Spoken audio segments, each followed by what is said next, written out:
नमस्कार दोस्तों। इंडिया से 1962 की जंग जीतने के बावजूद भी आखिर क्यों चाइना ने इंडिया पर हमले के बारे में दोबारा नहीं सोचा? आप में से कई लोगों के मन में ये सवाल जरूर आता होगा कि चाइना का इतना पावरफुल होने के बावजूद और पूरे एशिया में अपनी धाक जमाने के बावजूद भी इंडिया से डायरेक्टली क्यों नहीं उलझता। वो पाकिस्तान का इनडायरेक्टली पीछे से सपोर्ट तो करता है, बट इंडिया से आमने सामने टकराने की गलती कभी नहीं करता। इसमें कोई शक नहीं कि इंडिया अब 1962 वाला इंडिया नहीं रहा। अब हम चाइना को करारा जवाब दे सकते हैं, बट इस बात पर भी कोई शक नहीं कि चाइना का पलड़ा हमेशा भारी रहेगा। भारत के जम्मू एंड कश्मीर में आर्टिकल 370 हटाने के बाद चाइना इस मामले में बिल्कुल अलग थलग रहा। उसने कुछ छोटे मोटे बयान तो जरूर दिए, बट आमने सामने आकर बोलने की हिम्मत कभी नहीं की। वो भी तब जब लद्दाख का एक बहुत बड़ा पार्ट अक्साई चीन चाइना का पार्ट है। आज हम इस वीडियो में कुछ उन वजहों के बारे में बात करेंगे जिसके चलते चाइना इंडिया से डायरेक्ट वॉर अफोर्ड नहीं कर सकता। तो प्लीज वीडियो को एंड तक देखिए, और अगर आपने मेरे चैनल को अभी तक सब्सक्राइब नहीं किया है तो प्लीज इसे सब्सक्राइब करके बेल आइकन का बटन दबाएं और इस वीडियो को लाइक जरूर करें। तो आइए वीडियो को शुरू करते हैं। अपनी 40 साल की मेहनत को बर्बाद नहीं करना चाहता चीन। चाइना की ये ख्वाहिश है कि वो अमेरिका को पीछे छोड़कर वर्ल्ड की सुपर पावर बने, और इसके लिए चाइना ने काफी मेहनत भी की है। आपको ये जान के आश्चर्य होगा कि 1980 में चाइना और इंडिया की इकोनॉमी लगभग सेम थी, बट 1980 के बाद चाइना सफलता की सीढ़ियां चढ़ता गया। तभी आज अमेरिका के बाद चाइना को दुनिया का सबसे शक्तिशाली और आर्थिक तौर पर मजबूत देश माना जाता है। चाइना इंडिया से किसी तरह के विवाद में नहीं उलझना चाहेगा, क्योंकि उसे पता है अगर वो ऐसा करता है तो उसकी 1980 से की गई सारी मेहनत पर पानी फिर सकता है और उसका दुनिया का सुपर पावर बनने का सपना टूट सकता है। अपने पड़ोसियों का डर। पूरी दुनिया जानती है कि चीन एक विस्तारवादी देश है, यानी वो अपने देश की सीमाएं लगातार बढ़ाता रहता है, जिसके चलते चीन के अपने पड़ोसियों से संबंध कुछ खास अच्छे नहीं है। उसका तकरीबन हर देश से सीमा विवाद चल रहा है। मैं आपको बताना चाहूंगा कि चीन की जमीनी सीमाएं 14 देशों से लगती हैं, जिसमें पाकिस्तान और नॉर्थ कोरिया को छोड़कर तकरीबन हर देश से चीन का सीमा विवाद चल रहा है। और अच्छी बात यह है कि इन बाकी देशों से इंडिया के संबंध काफी अच्छे हैं। वियतनाम और फिलीपींस जैसे देशों ने तो भारत की ब्रह्मोस मिसाइल भी खरीदी है, जिसे उन्होंने चीन के खिलाफ तैनात भी कर दिया है। चीन ये भली भांति जानता है कि अगर वो इंडिया से उलझता है तो ये बाकी देश भी जंग में इंडिया का साथ देंगे और चीन की दुर्गति कर देंगे।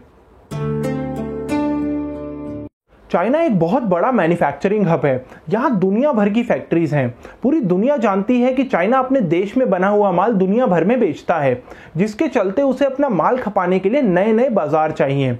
भारत दुनिया का सबसे बड़ा उभरता हुआ बाजार है, जिसके चलते चाइना को भारत की जरूरत है।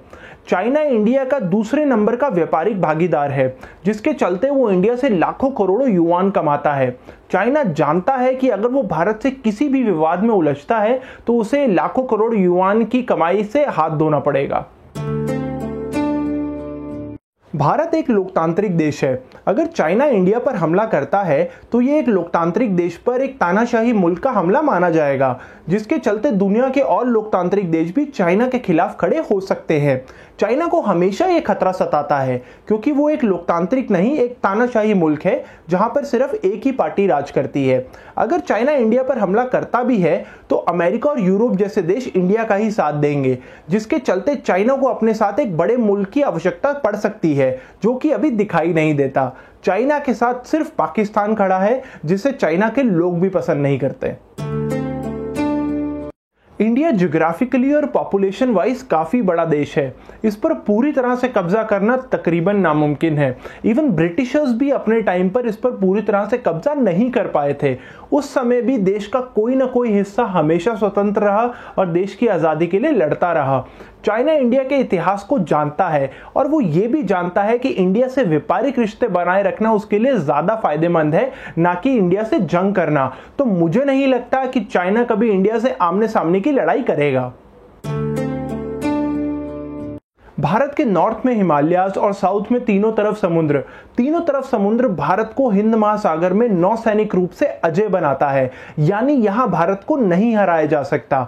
हिंद महासागर में इंडियन नेवी को चुनौती देना किसी भी देश के लिए पॉसिबल नहीं है। यदि ऐसा किया गया तो उन्हें मुंह की खानी पड़ेगी। भारतीय मिसाइल्स का पूरी दुनिया में कोई सानी नहीं। भारतीय मिसाइल्स चाइना के किसी भी शहर में वार करने में सक्षम है। वियतनाम और फिलीपींस जैसे देश भारत से ब्रह्मोस मिसाइल खरीद चुके हैं और इसे चाइना के खिलाफ तैनात कर चुके हैं। चाइना भी ब्रह्मोस मिसाइल से काफी डरता है क्योंकि यह मिसाइल परमाणु हथियार ले जा सकती है और सुपर स्पीड से चाइना के किसी भी शहर पर वार कर सकती है। तो दोस्तों, ये थे कुछ रीजंस जिनके चलते मुझे नहीं लगता कि आने वाले टाइम में चाइना इंडिया पर हमला करेगा। चाइना की कोशिश यही रहेगी कि वो किस तरह इंडिया के साथ अपने व्यापारिक रिश्तों को और सुधारे ताकि ज्यादा से ज्यादा मुनाफा कमाया जा सके। तो कैसी लगी आपको ये वीडियो? नीचे कमेंट सेक्शन में जाकर अपना कमेंट जरूर शेयर करें। अगर वीडियो पसंद आई है तो इसे लाइक करें, मेरे चैनल को सब्सक्राइब करके बेल आइकन दबाना ना भूलें और इस वीडियो को ज्यादा से ज्यादा शेयर करें। तो मिलते हैं नेक्स्ट वीडियो में। जय हिंद।